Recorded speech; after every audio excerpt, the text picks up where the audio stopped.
اچھا، تو آج ہمارے پاس جو مواد ہے وہ سٹیون بارٹلیٹ کی کتاب دی ڈائری آف اے سی ای او سے ہے۔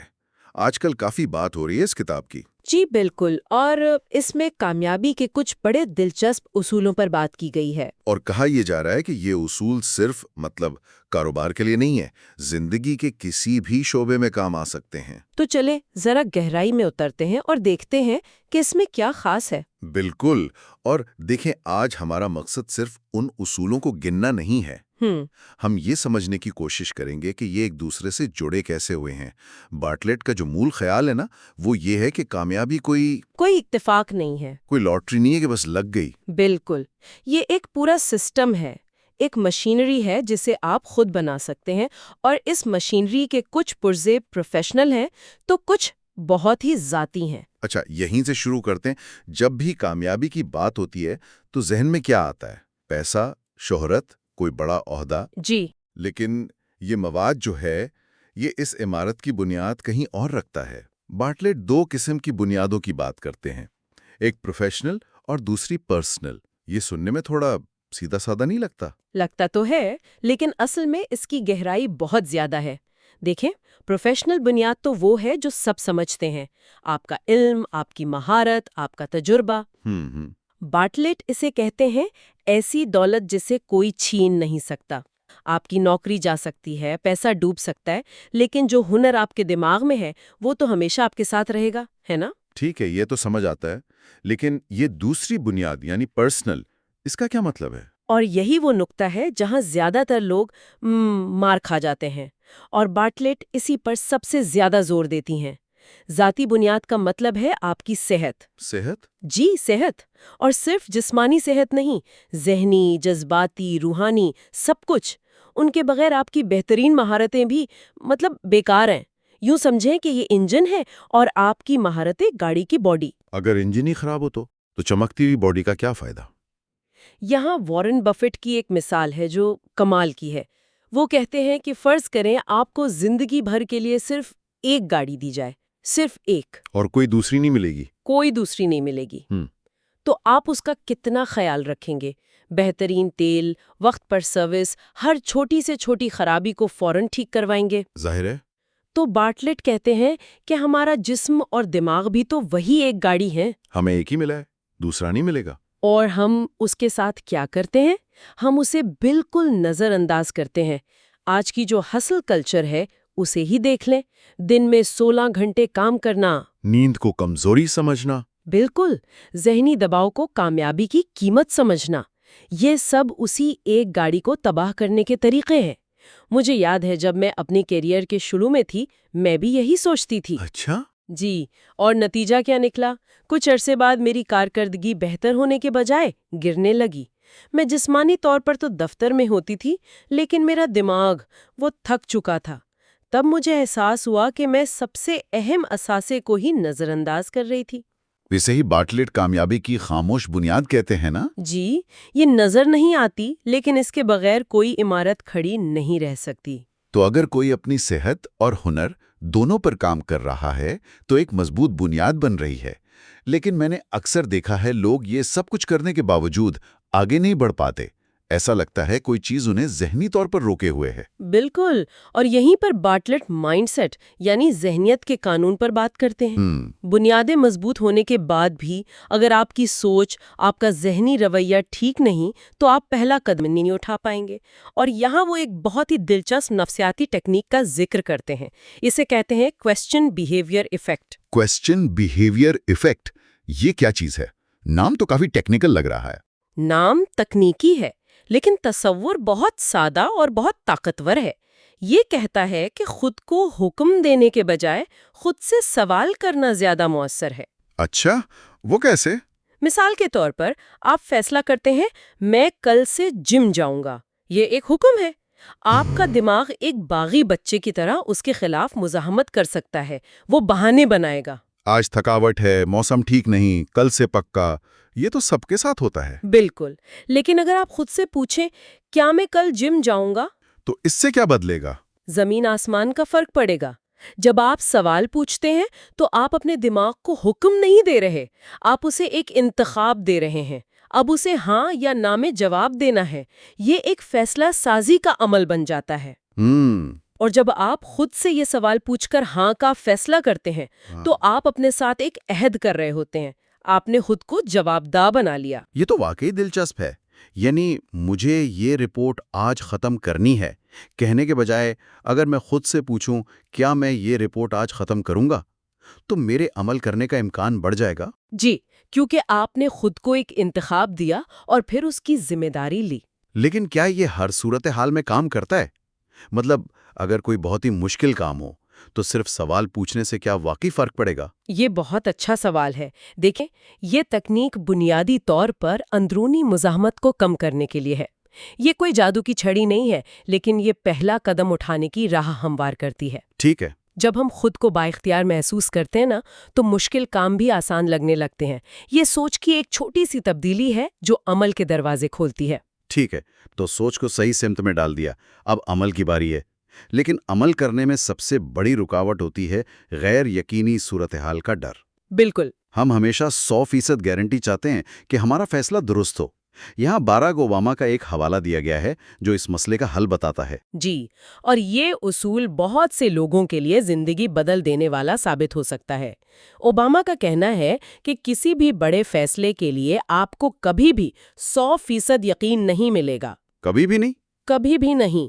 وہ کہتے ہیں اگر آپ کو 51% بھی یقین ہے کہ یہ صحیح راستہ ہے تو قدم اٹھا لیں.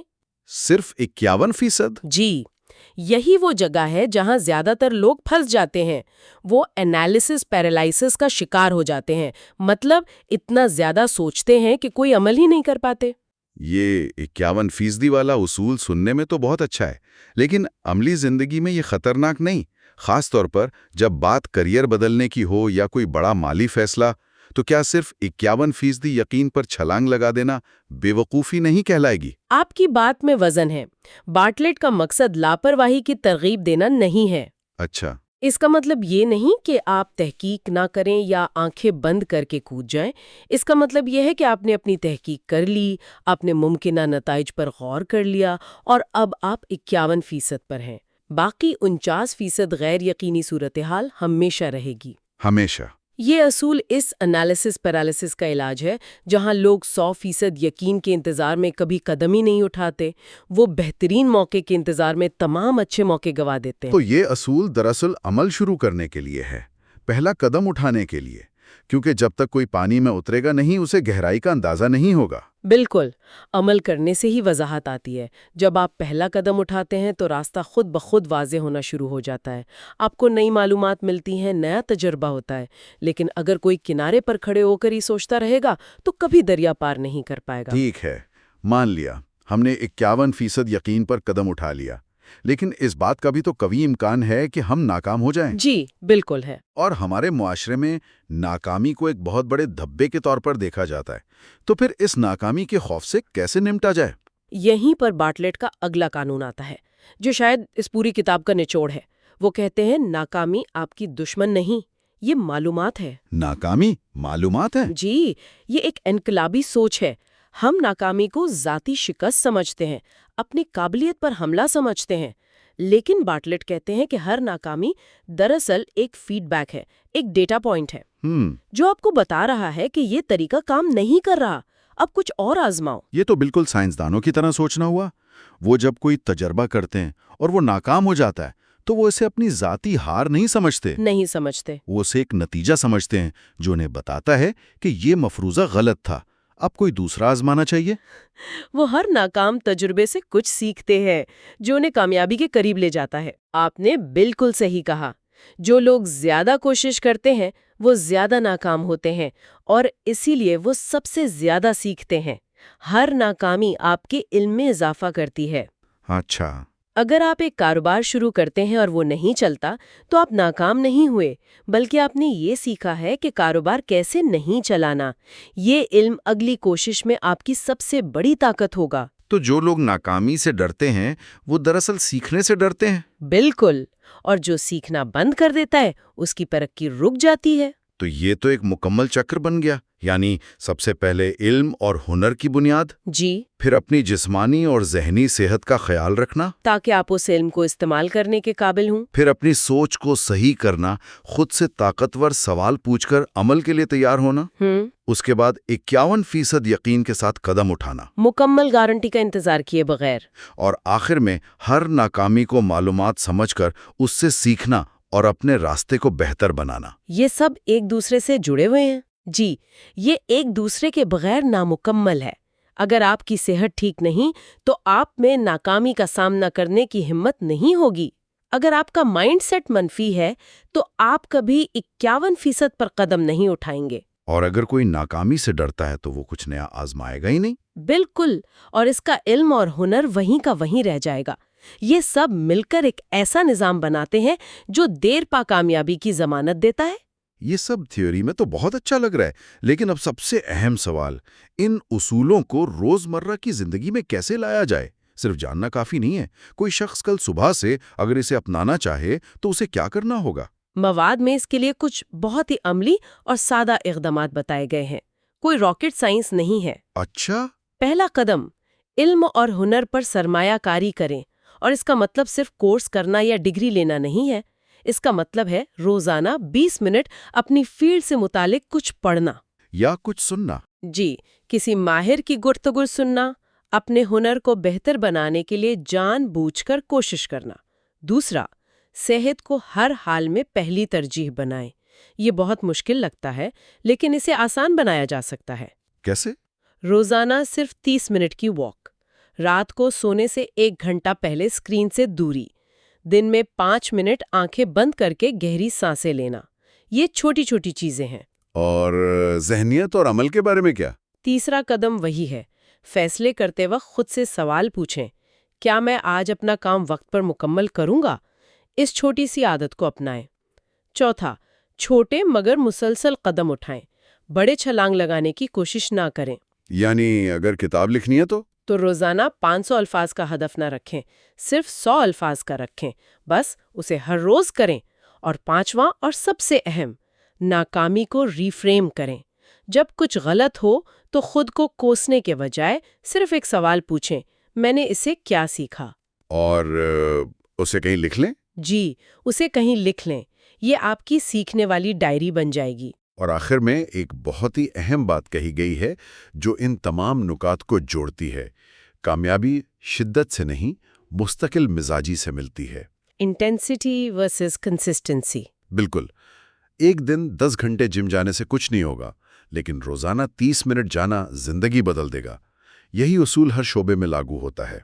لوگ اکثر نئے سال پر بڑے بڑے عزم کرتے ہیں اور ایک ہفتے میں ہی ہمت ہار جاتے ہیں، کیونکہ وہ شدت پر توجہ دیتے ہیں، مستقل مزاجی پر نہیں۔ صحیح۔ بالکل، زیادہ تر لوگ ناکام اس لیے نہیں ہوتے کہ ان میں صلاحیت نہیں ہوتی، وہ اس لیے ناکام ہوتے ہیں کیونکہ وہ شروع ہی نہیں کرتے، یا تھوڑی سی ناکامی دیکھ کر رک جاتے ہیں، یا اپنی صحت کو نظر انداز کر دیتے ہیں۔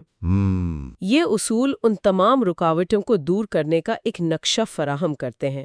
یہ بتاتے ہیں کہ چھوٹی چھوٹی تقریباً غیر محسوس عادتیں ہی وقت کے ساتھ ساتھ بڑی کامیابیوں کو جنم دیتی ہیں۔ یہ ایک میراتھن ہے، 100 میٹر کی دوڑ نہیں۔ تو اس پوری گفتگو کا خلاصہ یہ ہے کہ پائیدار کامیابی کوئی معجزہ یا قسمت کا کھیل نہیں، بلکہ چھوٹے چھوٹے سوچے سمجھے اور روزانہ کے اقدامات کا ایک مرکب ہے۔ جی، یہ ایک ایسا عمل ہے جس کی بنیاد علم، صحت، صحیح سوچ اور ناکامی سے سیکھنے کی صلاحیت پر رکھی جاتی ہے۔ یہ کوئی خفیہ فارمولا نہیں، بلکہ ایک کھلا راز ہے جس پر عمل کرنے کے لیے نظم و ضبط کی ضرورت ہے۔ اور یہاں ایک سوچنے کی بات یہ پیدا ہوتی ہے کہ اگر کامیابی واقعی ہزاروں چھوٹے اور اندیکھے فیصلوں کا مجموعہ ہے، اور ہر دن ایسے درجنوں فیصلے ہمارے سامنے آتے ہیں، تو آج کا وہ کون سا ایک تقریباً غیر محسوس انتخاب ہو سکتا ہے جو آنے والے پورے سال کی سمت کو تبدیل کرنے کی طاقت رکھتا ہو سکتا ہے وہ رات کو 15 منٹ جلدی سونا ہو، یا لفٹ کے بجائے سیڑھیاں لینا ہو، یا کسی کام کو ٹالنے کے بجائے خود سے یہ سوال پوچھنا ہو کہ کیا میں اسے ابھی کروں گا؟